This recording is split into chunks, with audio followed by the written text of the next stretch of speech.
प्रिय बच्चों, जय हिंद।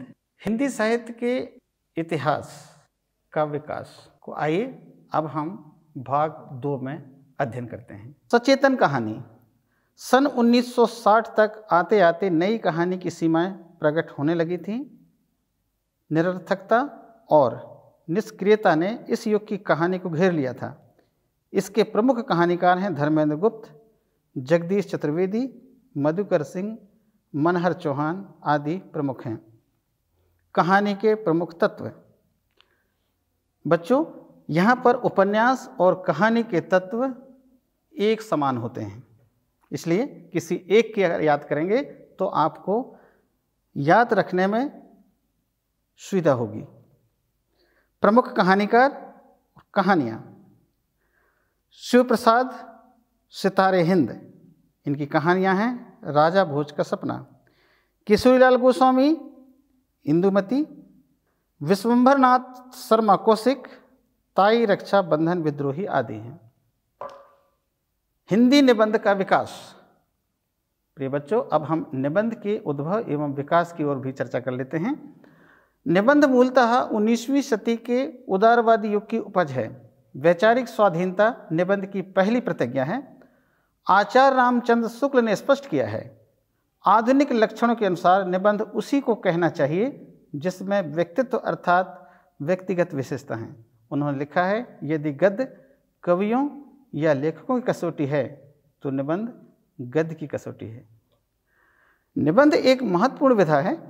हिंदी निबंध साहित्य के विकास को निम्नलिखित वर्गों में विभाजित किया गया है।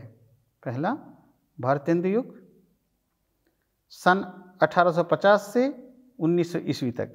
द्विवेदी युग, शुक्ल युग और शुक्लोत्तर युग। भारतेंदु युग। निबंध साहित्य का प्रारंभ भारतेंदु हरिश्चंद्र के समय से होता है। उस समय की पत्र पत्रिकाओं में निबंध का प्रारंभिक रूप देखा जा सकता है। इस युग में अधिकांश निबंध छोटे छोटे लिखे गए हैं, जैसे आँख, भौं, बातचीत आदि। समाज सुधार और देशभक्ति का भाव इस समय के निबंधों की प्रधान विशेषता रही है। भारतेंदु युगीन निबंधों की विशेषताएं। पहला, समाज सुधार की भावना। दूसरा, राष्ट्रीयता या देश प्रेम। तीसरा, अंधविश्वासों या रूढ़ियों पर प्रहार। और चौथा, व्यंग्यात्मक भाषा शैली। प्रमुख निबंधकार हैं भारतेंदु हरिश्चंद्र। ईश्वर बड़ा विलक्षण है, एक अद्भुत अपूर्व स्वप्न इनकी रचनाएं हैं। बालकृष्ण भट्ट, चंद्रोदय, चढ़ती उम्र, बातचीत आदि इनकी प्रमुख रचनाएं। द्विवेदी युग। इस युग के सबसे प्रभावशाली लेखक और संपादक आचार्य महावीर प्रसाद द्विवेदी हैं। द्विवेदी जी ने सरस्वती पत्रिका के संपादन का भार संभाला। आचार्य द्विवेदी ने 2 प्रकार के निबंध लिखे हैं, मनोरंजक और विचारात्मक। द्विवेदी युगीन निबंधों की विशेषता इस प्रकार हैं। पहला, विषय वस्तु की गंभीरता। दूसरा, समाज सुधार। तीसरा, परिमार्जित भाषा। चौथा, हास्य व्यंग्यात्मक शैली। प्रमुख निबंधकार हैं इस युग के महावीर प्रसाद द्विवेदी, साहित्य की महत्ता, विचार वीथी। सरदार पूर्ण सिंह, कन्यादान, आचरण की सभ्यता, सच्ची वीरता, मजदूरी और प्रेम आदि इनकी प्रमुख रचनाएं। शुक्ल युग। रामचंद्र शुक्ल इस युग के प्रवर्तक माने जाते हैं। इन्होंने 2 प्रकार के निबंध लिखे हैं, भाव एवं मनोविकारों से संबंधित और आलोचनात्मक। यह काल निबंध का स्वर्ण काल कहलाता है। शुक्ल युग के अन्य निबंधकार हैं पीताम्बर दत्त वाणमध्याल, नंद दुलारे वाजपेयी, गुलाब राय, धीरेन्द्र वर्मा आदि। शुक्ल युग के निबंधों की विशेषताएं: गंभीर, विचारात्मक एवं उदात्त भाव प्रधान निबंध, विषय प्रधान निबंध, प्रौढ़ एवं गंभीर शैली, मनोविकारात्मक निबंध, विषय वस्तु में पर्याप्त विविधता। प्रमुख निबंधकार हैं आचार्य रामचंद्र शुक्ल। इनकी रचनाएं हैं चिंतामणि भाग 1 व 2, क्रोध, उत्साह, भय, श्रद्धा, भक्ति आदि चिंतामणि भाग 1 व 2 में संग्रहित हैं। शुक्लोत्तर युग। वर्तमान युग निबंध के विकास की चरम सीमा का युग है। इस युग में विषय वैविध्य अपेक्षाकृत अधिक दृष्टिगत होता है। इस युग के निबंध लेखक की अपनी निजी विशेषताएं हैं। शुक्लोत्तर युगीन निबंध की विशेषताएं: भावनात्मक एवं आत्मपरक निबंध। दूसरा, विषय वस्तु की विविधता। तीसरा, विचारात्मक, भावात्मक, समीक्षात्मक शैली। प्रमुख निबंधकार: हजारी प्रसाद द्विवेदी, अशोक के फूल, विचार और वितर्क इनकी प्रमुख रचनाएं हैं। विद्यानिवास मिश्र, चितवन की छाएं, तुम चंदन हम पानी आदि रचनाएं हैं। ललित निबंध: ललित निबंध आत्म अभिव्यंजक, सांस्कृतिक, पारंपरिक और लोक विश्रुत तथ्यों और तर्कों को आत्मसात किए हुए होते हैं।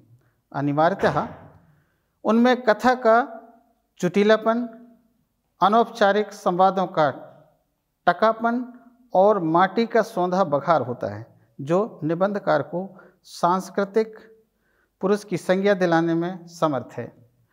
ललित निबंध मानव मूल्यों की गाथा को गूंथने का संकल्प परंपरा और प्रगति के साथ करता है। ललित निबंध में पद्य जैसा प्रवाह और भावात्मकता होती है। प्रमुख ललित निबंधकार हैं आचार्य हजारी प्रसाद द्विवेदी, कुबेरनाथ राय, विद्यानिवास मिश्र, डॉक्टर रघुवीर सिंह उल्लेखनीय हैं। हिंदी के व्यंग्य निबंधकारों में हरिशंकर परसाई, शरद जोशी, ज्ञान चतुर्वेदी तथा रविंद्रनाथ त्यागी आदि प्रमुख हैं। हिंदी आलोचना का विकास: भारतेंदु हरिश्चंद्र के आगमन के साथ ही हिंदी में आलोचना का आरंभ माना जाना चाहिए। भारतेंदु बाबू ने ही नूतन विधाओं पर अपनी लेखनी चलाई तथा वे ही आलोचना के क्षेत्र में सर्वप्रथम अवतरित हुए। आपका सन 1883 ईस्वी में प्रकाशित आलोचनात्मक ग्रंथ नाटक इस युग की प्रारंभिक एवं महत्वपूर्ण रचना है।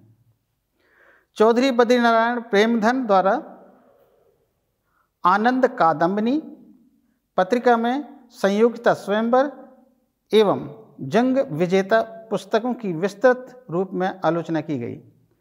बालकृष्ण भट्ट द्वारा हिंदी प्रदीप में सच्ची समालोचना शीर्षक द्वारा संयोगिता स्वयंवर की आलोचना की गई। आचार्य महावीर प्रसाद द्विवेदी जी ने सन 1903 ईस्वी में सरस्वती के संपादक के माध्यम से आलोचना के क्षेत्र में पदार्पण किया। द्विवेदी जी कवियों और आलोचकों की साधारण सी त्रुटियों की भी आलोचना कर दिया करते थे। मिश्र बंधुओं की रचनाएं, मिश्र बंधु विनोद और हिंदी नवरत्न द्विवेदी युग की हिंदी आलोचना को विकास उन्मुख करने की महत्वपूर्ण कड़ी रही है। द्विवेदी युग के अंत में बाबू श्याम सुंदर दास आलोचना के क्षेत्र में आए। आपने वैज्ञानिक आलोचना पद्धति को प्रारंभ किया। आपने पूर्ववर्ती एवं आधुनिक साहित्य के मूल्यों तथा सिद्धांतों का प्रतिपादन वैज्ञानिक अध्ययन प्रस्तुत करते हुए किया। आपका साहित्योलोचन एक महत्वपूर्ण ग्रंथ है। हिंदी साहित्य में निबंध के समान आलोचना के क्षेत्र में वरदान स्वरूप आचार्य शुक्ल का आगमन हुआ। अपने दृष्टिकोण की व्यापकता एवं संपन्नता से आपने हिंदी जगत को नई दिशा दी। हिंदी साहित्य का इतिहास, जायसी ग्रंथावली की भूमिका, चिंतामणि, तुलसीदास आदि उनकी प्रमुख आलोचनात्मक रचनाएं हैं। अपनी सूक्ष्म एवं गंभीरपूर्ण विवेचनाओं से शुक्ल जी ने समालोचना साहित्य पर आच्छादित हैं। आपकी ही समकालीन पद्मलाल पुन्नालाल बख्शी भी थे। शुक्ल जी की आलोचना पद्धति के प्रमुखता से पंडित विश्वनाथ प्रसाद मिश्र, कृष्ण शंकर शुक्ल, रामकृष्ण शुक्ल, चंद्रवली पांडे आदि प्रमुख हैं।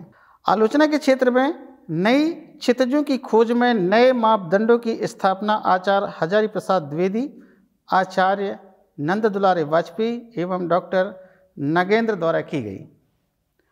आज के सम आलोचकों में डॉक्टर नगेंद्र का आश्चर्यत्व भी असंदिग्ध है।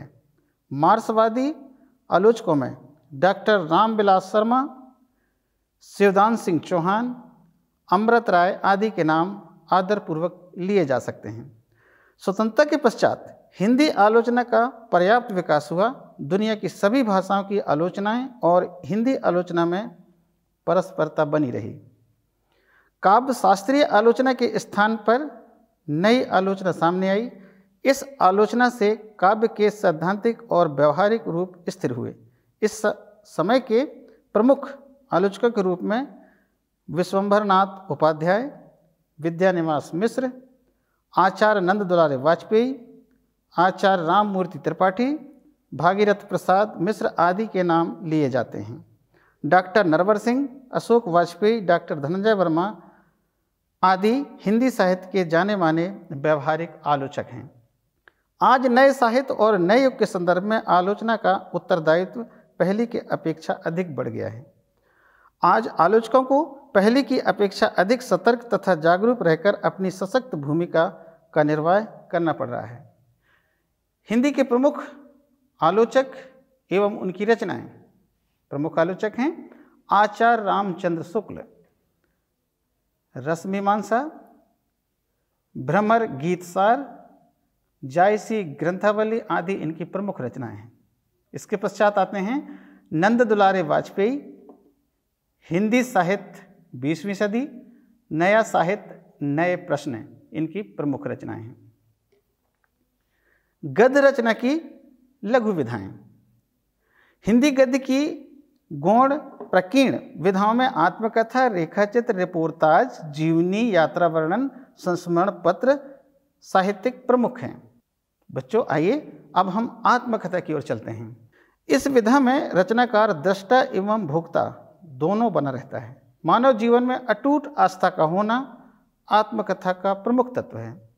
देशकाल और वातावरण का सही ज्ञान आत्मकथा में आवश्यक है। साथ ही मूल घटना का कोई पक्ष अस्पष्ट नहीं रहे, क्योंकि घटना सूत्र कहीं तो प्रधान रूप धारण करता है और कहीं गौण रहता है। इस विधा में लेखक के कई अज्ञात और गोपन पहलू प्रकट होते हैं। इसमें घटनाओं के बदले व्यक्तित्व प्रकाशन एवं आत्म उद्घाटन पर बल दिया जाता है। भारतेंदु युग अन्य विधाओं की भांति इस विधा के लिए भी उर्वर सिद्ध हुआ। आत्मकथा में लेखक स्वयं अपनी कथा कहता है। प्रमुख आत्मकथा लेखक और उनकी रचनाएं। पहला, भारतेंदु हरिश्चंद्र। कुछ आप बीती कुछ जग बीती इनकी रचना है।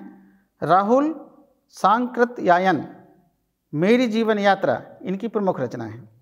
बच्चों हम आगे की तरफ चलते हैं। जीवनी। जीवनी साहित्य में प्रमुखता एक व्यक्ति को मिलती है जिसके जीवन की मार्मिक और सारपूर्ण घटनाओं का अंकन नहीं चित्रण होता है। इस दृष्टि से यह इतिहास और उपन्यास के बीच स्थिति होती है। इसमें इतिहास का घटनाक्रम तथा उपन्यास की रोचकता होती है। जीवनी में चरित्र नायक या नायिका के प्रति संवेदना तथा उससे संबंधित सूचनाएं और लेखक की प्रतिभा दोनों महत्वपूर्ण भूमिका अदा करते हैं, क्योंकि इसमें रचनात्मक कल्पना को मनमानी छूट नहीं होती है। जीवनी में सर्वज्ञता की अपेक्षा संवेदना और निष्पक्षता अधिक आवश्यक है। जीवनी में चरित्र नायक की वीर पूजा न होकर उसकी कमियां व विशेषताएं भी बताने चाहिए।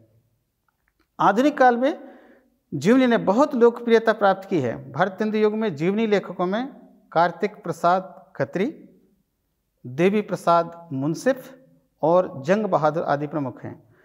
द्विवेदी युग में जमुना प्रसाद, लज्जाराम मेहता, ब्रजनंदन सहाय, वृंदावन लाल वर्मा आदि प्रमुख हैं। जीवनी एवं आत्मकथा में अंतर। जीवनी किसी महापुरुष के जीवन पर आधारित होती है। दूसरा, जीवनी सत्य घटनाओं पर आधारित होती है। आत्मकथा में लेखक अपनी कथा कहता है।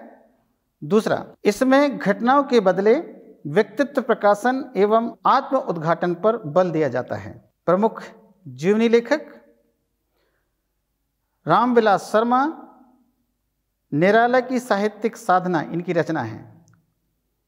अमृत राय, कलम का सिपाही इनकी रचना है। बच्चों हम अब संस्मरण की तरफ चलते हैं।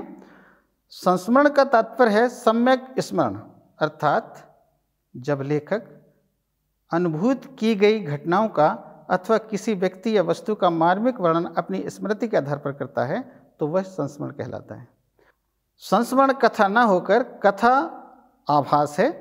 संस्मरण में अतीत का प्रवेश अनिवार्यतः होता है। यह आत्मकथा तथा निबंध के बीच की विधा है। इसमें लेखक के दृष्टिकोण की प्रधानता रहती है। वर्तमान काल में संस्मरण ने गद्य की विधाओं में विशेष स्थान बनाया है। प्रेमचंद युग में संस्मरण साहित्य का प्रादुर्भाव हुआ। हिंदी का प्रथम संस्मरण लेखक पदम सिंह शर्मा को माना गया है। बच्चों यहाँ पर इसे रेखांकित कर लें। उन्होंने अकबर इलाहाबादी तथा कवि रत्न सत्यनारायण पर संस्मरण प्रस्तुत किए। गोपाल कृष्ण गोखले पर महात्मा गांधी ने संस्मरण लिखे। प्रेम नारायण टंडन, गोपाल राम गहमरी आदि प्रमुख हैं।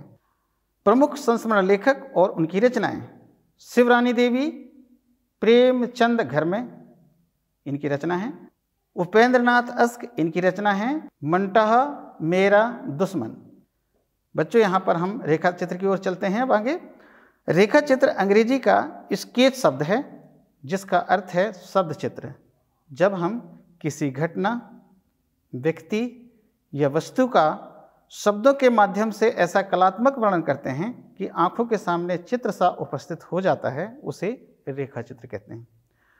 रेखा चित्र गद्य के रूप में प्रमुख विधा है। श्री राम वृक्ष बेनीपुरी ने शब्द चित्र को रेखा चित्र कहा है। चित्रात्मकता इसकी पहली शर्त है। यह चित्र किसी नगर, स्थान, व्यक्ति या वस्तु का हो सकता है। ये रंग चित्र न होकर शब्द चित्र है। प्रारंभ में हिंदी रेखा चित्र का कोई रूप नहीं था। हिंदी में रेखा चित्र का शुभारंभ करने का श्रेय श्री राम शर्मा को है। सन 1930 में प्रकाशित बोलती प्रतिमा में उनके रेखा चित्र हैं। प्रेम नारायण टंडन, राहुल सांकृत्यायन, प्रभाकर माचवे, अस्क उदय शंकर भट्ट आदि प्रमुख रेखा चित्र के लेखक हैं। रेखा चित्र और संस्मरण में प्रमुख अंतर: पहला, रेखा चित्र सामान्य से सामान्य व्यक्ति का हो सकता है। दूसरा, रेखा चित्र चरित्र प्रधान होता है। और तीसरा, इसमें लेखक पूर्णतः तटस्थ होता है। संस्मरण: संस्मरण किसी विशेष व्यक्ति का ही होता है। दूसरा, यह वास्तविक होता है अर्थात यथार्थ प्रधान होता है। और तीसरा, संस्मरण व्यक्तिपरक होता है। प्रमुख रेखा चित्रकार और उनकी रचनाएं: महादेवी वर्मा, अतीत के चलचित्र, स्मृति की रेखाएं इनकी रचनाएं हैं। राम वृक्ष बेनीपुरी की रचनाएं: माटी की मूर्तें, मील के पत्थर, रेखाएं बोल उठी आदि प्रमुख हैं। यात्रा साहित्य: यात्रा साहित्य में व्यक्तियों या समस्याओं के अंकन के स्थान पर प्रदेश विशेष का आंचलिक इतिवृत्त होता है। यात्रा साहित्य के लेखक को यात्रा स्थल के प्रति सजग, सहानुभूतिपूर्ण, वहाँ के सांस्कृतिक रीति रिवाजों तथा इतिहास का ज्ञाता भी होना आवश्यक है। कुछ यात्राओं द्वारा मनोरंजन के साथ साथ योगीन समस्याओं को भी उठाया गया है।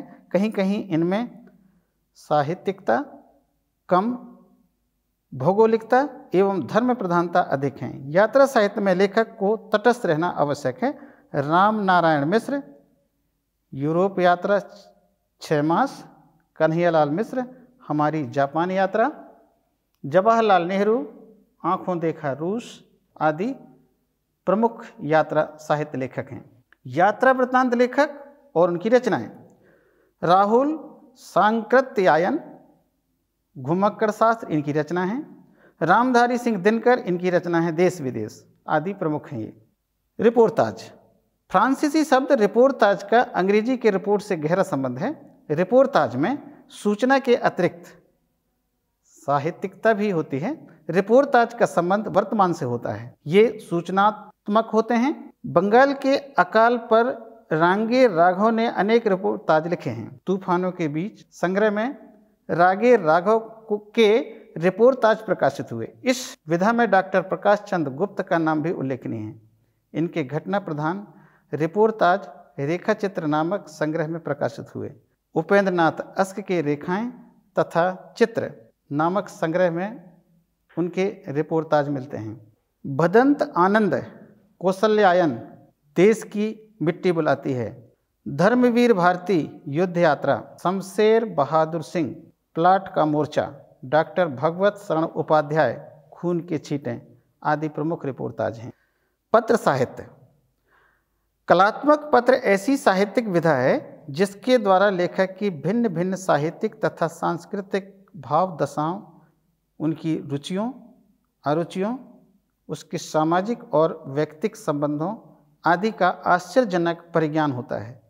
संक्षिप्तता और एक तथ्यता के कारण वे स्वयं पूर्ण होते हैं और इनमें कलाकार के निजी रहस्यों का उद्घाटन आत्मचरित्र से अधिक होता है। पत्र साहित्य को 3 वर्गों में बांटा गया है। व्यक्तिगत पत्रों के स्वतंत्र संकलन, विविध विषयक ग्रंथों में परिशिष्टि आदि के अंतर्गत संकलन पत्र तथा पत्र पत्रिकाओं में प्रकाशित पत्र। इस संदर्भ में भदंत आनंद कौशल्यायन कृत भिक्षु के पत्र भाग 2, डॉक्टर धीरेन्द्र वर्मा कृत यूरोप के पत्र, सत्यभक्त स्वामी कृत अनमोल पत्र आदि प्रमुख हैं। सम्मेलन पत्रिका सन 1982 के पत्र विशेषांक में आचार्य महावीर प्रसाद द्विवेदी के 159, प्रेमचंद के 7, अयोध्या सिंह उपाध्याय हरिओत के 14, सूर्यकांत त्रिपाठी निराला के 15, राहुल सांकृत्यायन के 40 महत्वपूर्ण पत्र संकलित हैं। डायरी पत्र से भी अधिक निजी रहस्यों का उद्घाटन करती है। डायरी में लेखक अपनी शक्ति और दुर्बलता, क्रिया प्रतिक्रिया, संपर्क, संबंध, शत्रुता, मित्रता आदि का लेखा जोखा तथा विश्लेषण भी करता है। यह लेखक की निजी वस्तु होती है। इसमें लेखक तिथि विशेष में घटित घटनाक्रम को यथा तथ्य अपनी संक्षिप्त प्रतिक्रिया या टिप्पणी के साथ प्रस्तुत करता है। इसका आकार कुछ पंक्तियों तक सीमित हो सकता है और कई पृष्ठों तक विस्तृत भी हो सकता है। यह स्वतंत्र रूप में लिखी जा सकती है और कहानी, उपन्यास अथवा यात्रा वृत्त के अंग रूप में भी। हिंदी में डायरी विधा में लेखन को आरंभ करने का श्रेय डॉक्टर धीरेन्द्र वर्मा की मेरी कॉलेज डायरी नामक रचना को है। इस विधा में रामधारी सिंह दिनकर, शमशेर बहादुर सिंह, इला चंद्र जोशी, सुंदरलाल त्रिपाठी तथा मोहन राकेश के नाम महत्वपूर्ण हैं।